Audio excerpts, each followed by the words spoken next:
You're listening to the Unlocking Africa podcast. I needed to start a company that women feel bold enough to come forward.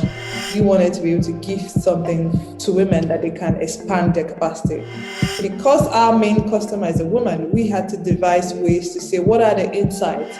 It made me realize that mindset is very important. So we create content and we create materials, articles and videos just to inspire them. It wasn't just that women were not making enough money, but they were spending too much money running the home. I feel like I have a personal mission to change the lives of more than 1 million women. Stay tuned as we bring you inspiring people who are unlocking Africa's economic potential. You're listening to the Unlocking Africa podcast with your host, Tessa Adamu. Welcome to the Unlocking Africa podcast, where we find inspirational people who are doing inspirational things to unlock Africa's economic potential. Today, we have a very special guest, Ifeoma Uddoh, who is the founder and CEO of Shecluded.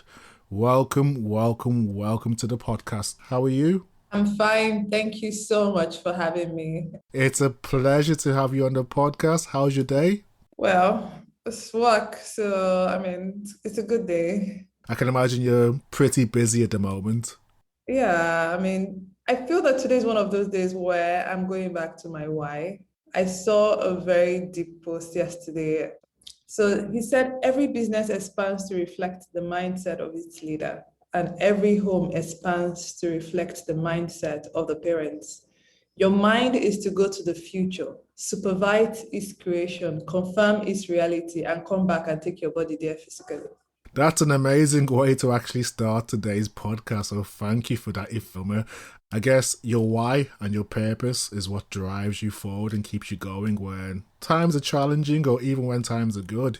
It's good to actually have an anchor that keeps you grounded and focused on what it is you're trying to achieve. So a beautiful way to start a podcast. Obviously, I've kept it quite short, my introduction. I've not actually told everyone who's listening who you are and what you do. So please introduce yourself and tell us a bit more about who Ifeoma is. So hi everyone, my name is Ifeoma Uddoh. I currently run a tech startup for women called Shecluded. Shecluded is a finance company focused on providing financial services to help more women live better life and to thrive financially. So yes, that's me work-wise. Personally, I'm a mom. I have 3 kids. Yeah, I know it sounds like a lot. Then what else? I'm female. Yeah, I think that's it.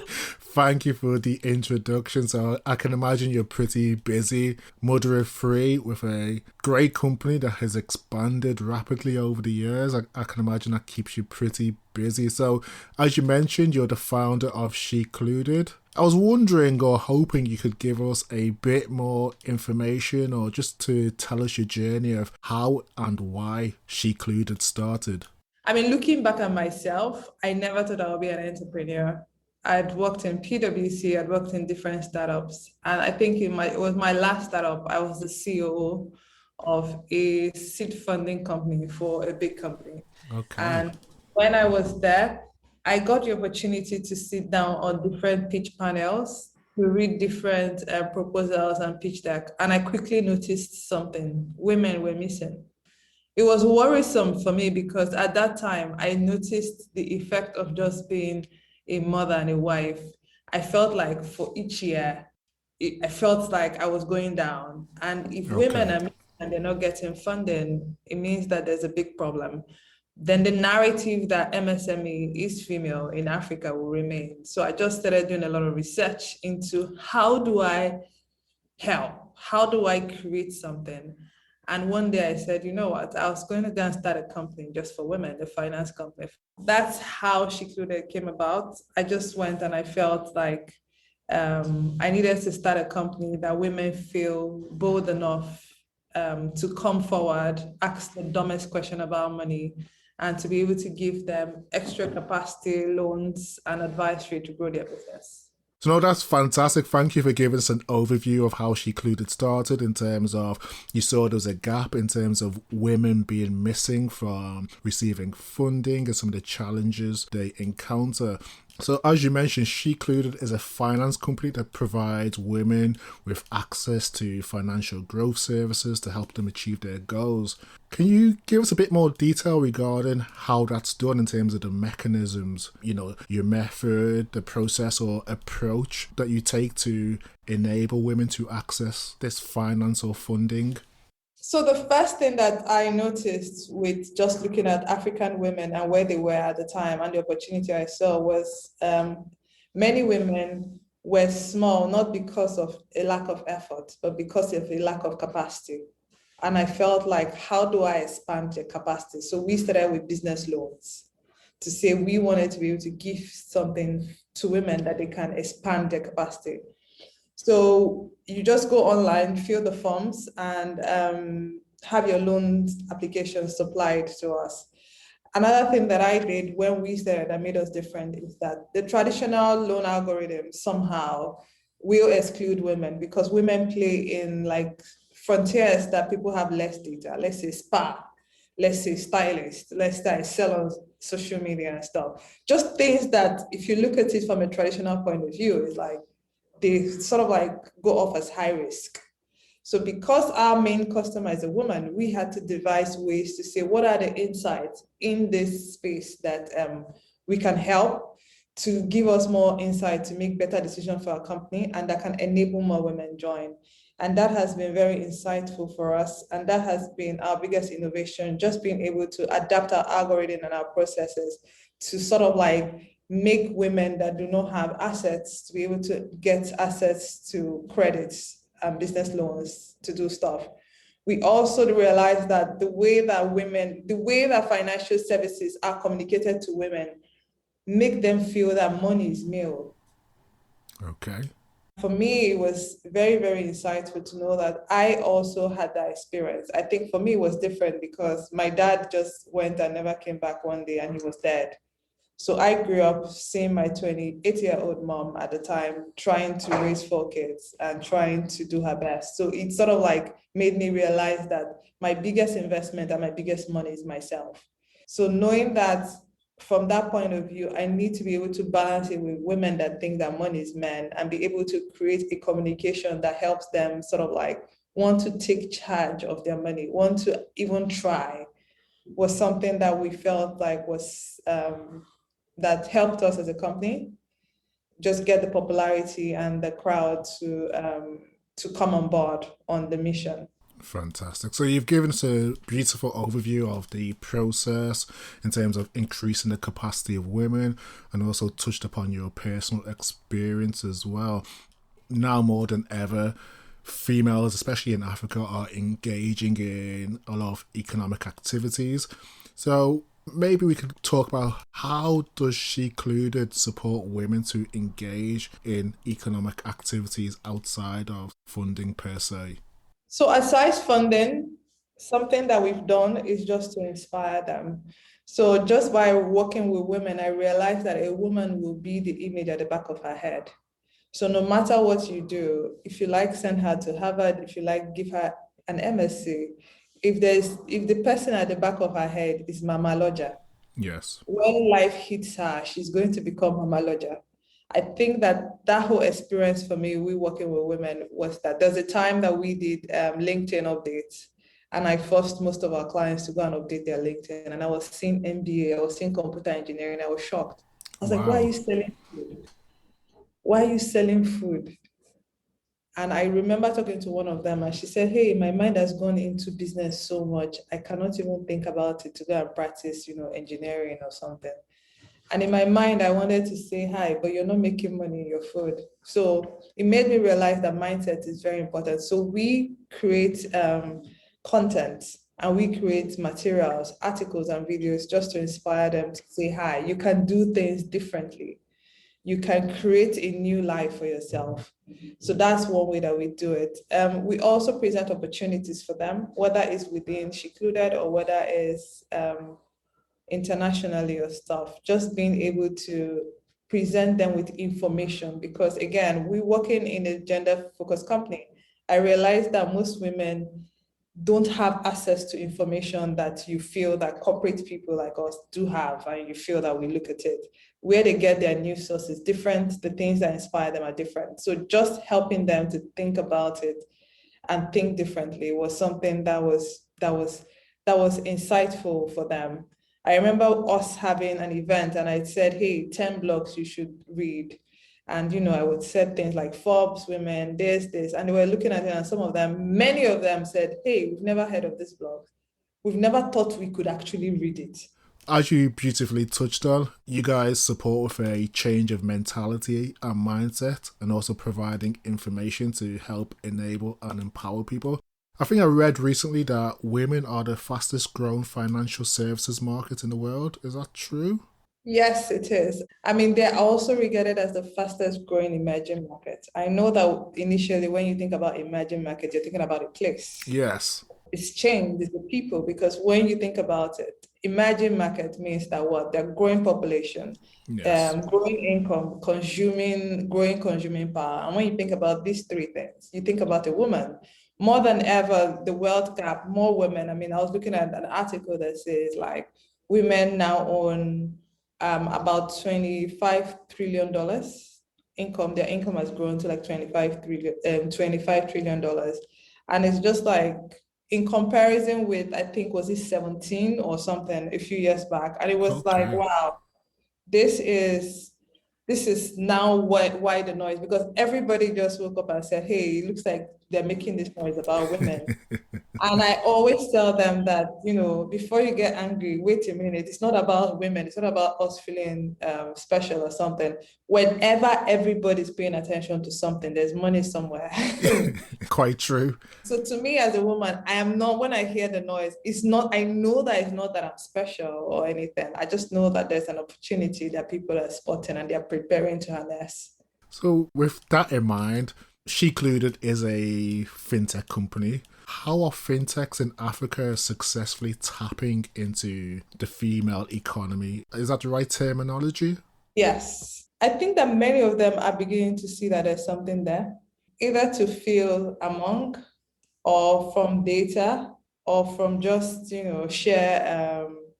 So I feel like there's a lot of things that are driving their interest, whether it's representation or inclusion, just to make sure you look right and to tick the boxes, or whether maybe their data have shown them like that, hey, there's something here. I mean, one of the app released their data and they found out that many of the people saving on the app are women, or whether it's just knowledge. Many of them are beginning to see that there might just be something in creating an avenue to engage women differently. And that's exciting for me.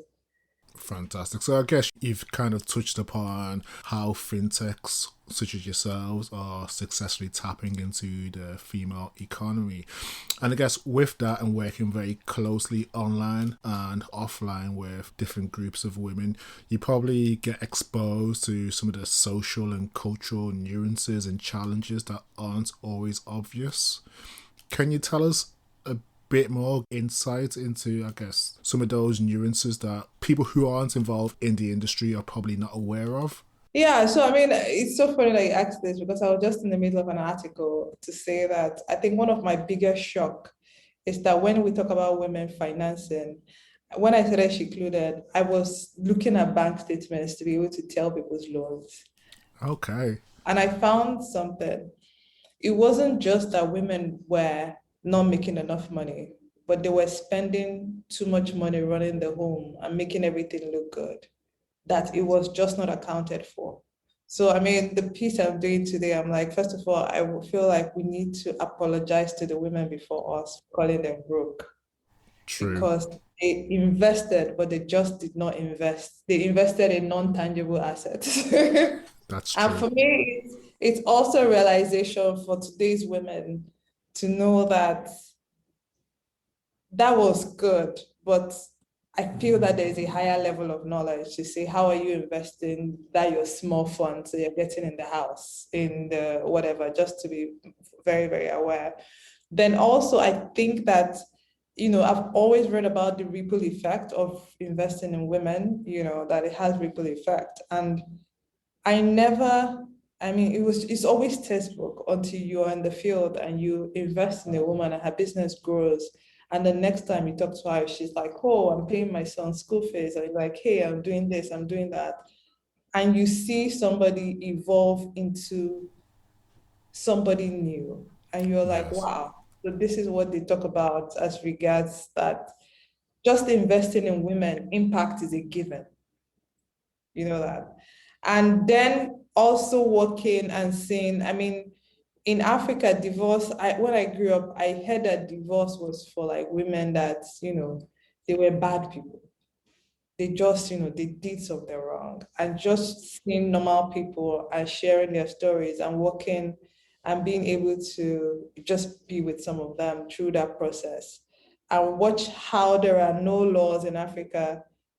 There are no laws basically put in place to support them through that process, and watch the data and the childcare mess fall on somebody. It's just an awakening to know that, wow, like people, like the social economic problems of being women in Africa is real, and it's something that you need to be aware of as a woman. I mean, this is going off on a bit of a tangent, but do you think if we look at Nigeria, do you think enough is being done in society or politically, policy wise, to support women to be financially included? With everything in Africa, it's like government is still a struggle. So Yes. this will also be one of the things that government is still a struggle. I mean, they might have a few people that have good intentions, but maybe before the money comes down, other things will happen and it will go. But I feel very, very key is the fact that more women, and when I mean women, I mean women that sort of like have the experience and the knowledge, needs to be in the room where policy is being written. And when they need to be there, they need to know that they're not just doing this for themselves, they're doing this for their daughters, for their granddaughters and stuff. So yeah. So I guess there's still a long way to go. Yeah. Yes, we'll leave it there. You've mentioned some of the hidden challenges and nuances that are faced by women that aren't always seen by people from the outside that you have become aware of through your work at Shecluded. So, with that in mind, how do you think technology can play a part to drive financial independence amongst women in Africa? In all fairness, I think technology has been one of the biggest things that has helped. I mean, there are a lot of women that without maybe Facebook, Instagram, and stuff, they'll just be stay-at-home mom and Yes. be there. But some of them, they have like shops, they have mini stuff on the internet, and they are able to do something to earn a living. Also, some of them have said, just creating content, like different things. So they found out creative ways of making a livelihood. Just imagine that a woman with laptop and sheer determination in the north and can actually think of being a programmer in the next 3 years. You get that sort of like the opportunities has given us. And technology has been able to share more information about different things. I mean, I remember getting a call from one lady and she said, hey, hi, I saw you in a group, blah, blah, blah, blah, blah. I'm a client at Shecluded. And I said, huh? Okay. And she said, hey, I wanted to tell you guys that you guys changed my life. And I said, what? Because I mean, after a while, it becomes a transaction. And she said, Yes. yes, but, I was engaged to be married in New York. I found out I had cancer. I had to come back to Nigeria. My skin fell apart. went for chemo. And midway, I founded a skincare line and I got a loan and blah, blah, blah. And I was like, oh gosh, thank you so much for sharing. And the biggest thing for me, she said, oh, so I'm in Kano. Oh, wow. That was the big part. First of all, like, what? Okay, so we have some clients. I don't know many of the clients anymore. She's like, oh, I didn't know that we've reached Kano. So think about it. Through technology, she found us. She did something, and she was able to get the opportunity. So that's so big. Like I can't wait to see other things that technology. I mean, think about healthcare and the Yes. health. Think about the way that we interact. communicate. I mean, technology has made life easier for most women. Oh, that's a beautiful story. So I guess meeting clients in person and hearing the impact of the work that you're doing is extremely rewarding and makes it feel all worthwhile. I think that entrepreneurship in Africa is always like, gosh, and after running Shecluded for some reason, I respect entrepreneurs that stay and try to do it in Africa. So outside of Shecluded, you're quite active in powering financial growth for women. Can you tell us a bit more about some of the great activities that you're involved in and the importance of those activities?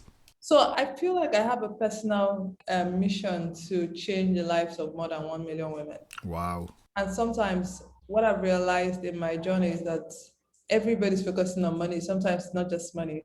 Sometimes it's information. Sometimes it's saying, hi, you're doing well, and acknowledging that you're there. Because I think that just being female in Africa, many women were taught to support and not be supported. Yes. So you have a lot of women that are not being supported and appreciated. So yeah, for me, I sort of like go to like groups, like mom groups and stuff, and just, whether it's from confidence webinar to just, sharing my experience.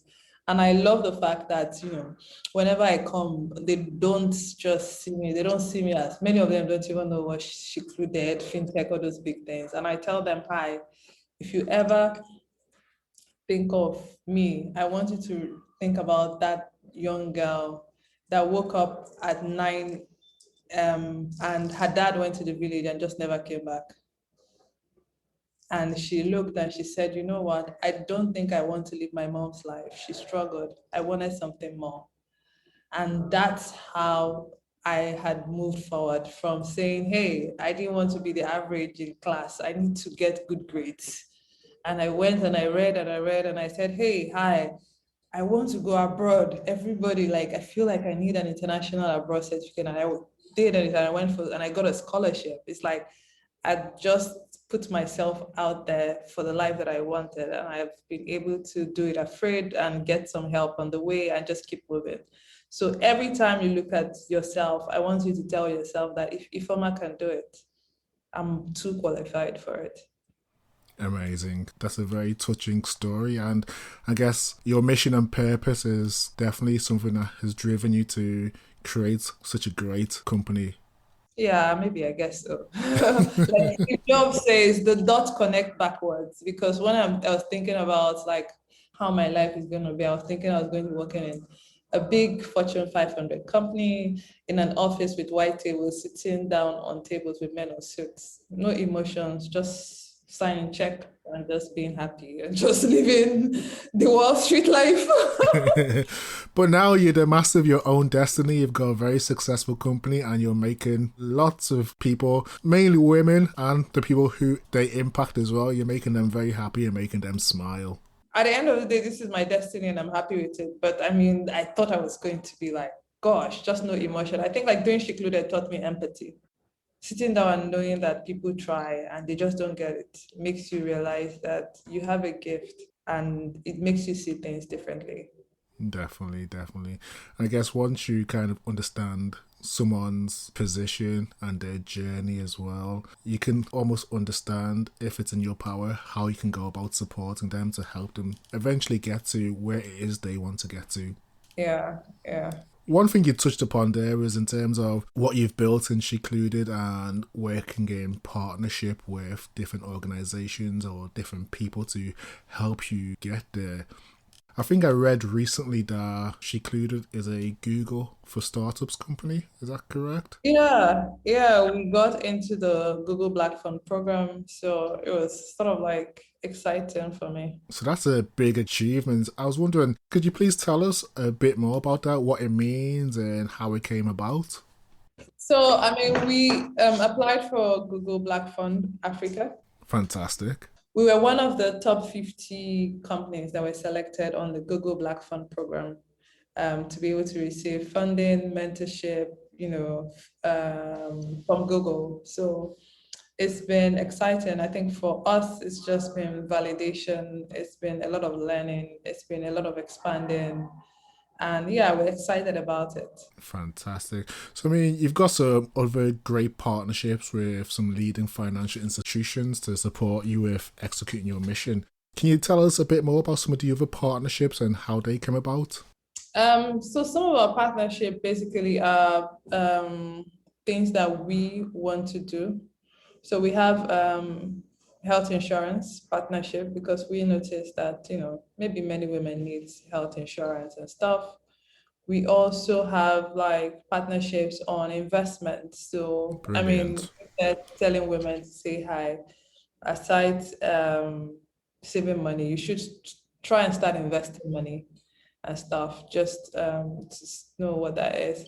Then in terms of like other communities, from mom communities to trade communities, we try to just be visible there, try to get in there to see if there's somebody that needs our services or somebody that we can change their life, basically. Obviously, Shecluded offers financial support to women to enable them to progress economically. So, if we look at this from a different perspective, as you, a startup company, do you think you've been given the adequate financial support needed to grow as a startup company? So the problem is that who is given? Like when people ask, do you think you've been given the adequate financial support to grow the company? I'm always like, I think that my mindset is simple.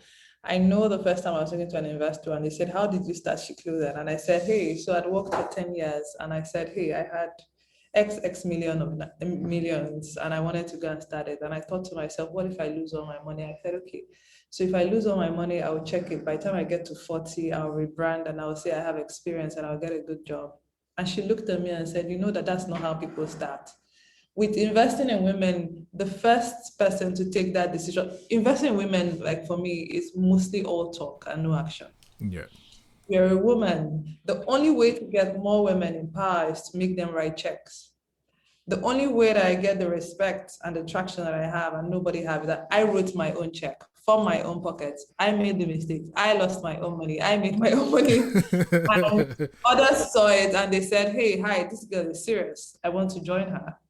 So if I'd gone and I said, hey, I want to start investing, I mean, now it's easier because, a number of companies want inclusion, they want that number. But then if I can imagine when I said I Shecluded in 2019 to say, hey, hi, I wanted loans to give to women, they would say, is it charity? And I'm like, no, there's a True. business case. Why are you doing women? Oh gosh, like, gosh. So I knew that, okay, so it was my own money. I write it, I see that this business is good and I write it. And like I keep telling people, I can't wait for that day when, every year I'll bring out my check and I'll say, oh, $100,000 to 10 women-led businesses. That's sort of like my drive. Fantastic. Well, to be honest, I think that's a template for everyone to follow, not just women. Invest in yourself and write your own checks. If you have skin in the game, other people will believe in your vision. So 100%. With that in mind, during the last year, the Africa tech space has been booming, especially in the area of fintech. As a female founder of a fintech, do you think that women-led businesses are seeing their fair share of investment in Africa? So whenever people talk about fair share in Africa, I'm always of the opinion that people will do whatever they want to do with their money. It's not a right that they should invest in me. Do you get what I mean? I understand. So I'm not very good at pity parties, but then again, I noticed that a lot has improved since it first started. I mean, some of my friends have raised over $1 million. We've raised money, and we're currently raising, and I've seen the interest and stuff. So with that in mind, you do a lot of mentoring work online and offline. Picture if you're mentoring or speaking to someone now, what advice would you give to other women in Nigeria or Africa that are interested in exploring the world of startups and fintechs? So I think that one of my biggest advice is to know your whys. A lot of people are jumping in because it sounds cool and nice. It's a lot of hard work. So just know your whys and then find your nice sweet spots. I mean, there are different spots to come in. And I don't think many people are thinking about the sweet spots. So you need to think about your sweet spots and you jump in. And guess what? If you're feeling like, gosh, I'm not qualified enough, I'm not good enough, oh, will I fail? Guess what? We're all thinking the same thing, baby. We're doing yeah, so that's something that, whenever I talk to some of my mentors and stuff, and I feel like, oh, they're up there, they're like, yeah, just show up and do the work and everything falls into place. I mean, sometimes you lose it, sometimes you get it. And over time, you get it more times than you lose it. 100%. There's no success without failure, I don't believe. And if you've never failed, you've never tried. So you were talking about it can be difficult or challenging. So I was wondering if you could tell us about some of the challenges that you've kind of faced over the years whilst building Shecluded. Some of the challenges that I've faced is one, not having enough money to do some of the things that I want. I mean, that's sometimes like, gosh, you know how maybe you look at, so you know how you look at a staff or somebody correct, like, gosh, just be like, gosh, I cannot afford this person. So now I kind of like, I know how guys feel when it's like, gosh, out of my league. So I kind of just have that out of my league experience. And sometimes it's like frustrating.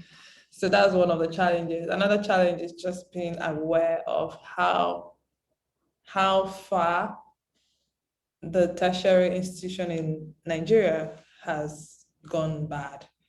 I mean, it's just something that you hear people saying it, but just be like, oh, old people are always talking, until you start trying to look for people to do the work and you realize that something is broken. Like, you can't be meeting young, promising people and noticing that there's a problem. It means that somebody caused the problem for them.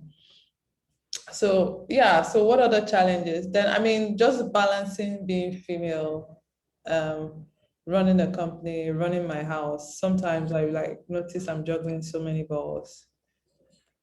And I'm saying to myself, gosh, like this is a lot.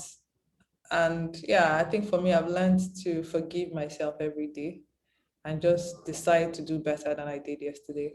Fantastic. Thank you for that. So you've touched upon the challenges that you face and the difficulties that young people face in looking forward and taking each day as it comes. So with that in mind, where do you see Africa in 5 years' time when it comes to the financial inclusion of women at all levels of society? Well, I feel that progress will have been made. There will still be a lot of talking and maybe small activities, but maybe the small activities will be growing to medium-sized activities.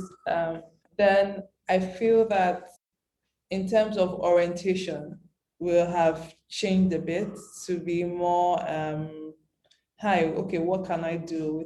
Everybody's talking about my money. Maybe I should try to start thinking about my money. What is my money? How can I get it and stuff? Fantastic. So you've gave us a pretty positive but also pragmatic vision of where Africa will be in 5 years' time. More importantly, where do you see yourself and Shecluded in 5 years' time? So in terms of Shecluded and where we want to be in the next 5 years, we want to be across other African regions. We want to have a clearer strategy along how to handle regulations Pan-African wide. We want to have partnership with people like Visa, MasterCard to just think about like how we can explore deeper financial inclusion to the underserved. And yeah, and we want to be generating over X millions of dollars. Yeah, so all the other stuff, I think they're personal, basically. With what you've achieved so far, I definitely believe in 5 years' time, you will be there. Yeah, thank you so much for the kind words. You're welcome. Quote of the week. This is a feature that I've kept as part of the podcast. As people, we often have quotes, mantras, or proverbs that keep us going when times are hard or even when times are good. Do you have one that you can share with us today? I think my best quote that sort of like stayed with me throughout is like Steve Jobs. He said, remembering that you're going to die is the best way I know to avoid the trap of thinking you have something to lose. You're already naked. There is no reason not to follow your heart. There's a lot of points to that in terms of live every day like it's your last, and I guess also don't care what anyone else thinks. Yeah. Yeah, 100%. That has been an inspiring conversation, one that has been packed full of insight regarding the great work that you're doing to increase the financial inclusion of women. Thank you, Ifeoma, for giving us your valuable time and sharing your knowledge with us. So thank you, and we will speak soon. Thank you so much for having me. Thank you to everyone who has listened and stayed tuned to the podcast. If you've enjoyed this episode, please subscribe, share, or tell a friend about it. You can also rate, review us in Apple Podcasts or wherever you download your podcast. Thank you, and see you next week for the Unlocking Africa podcast.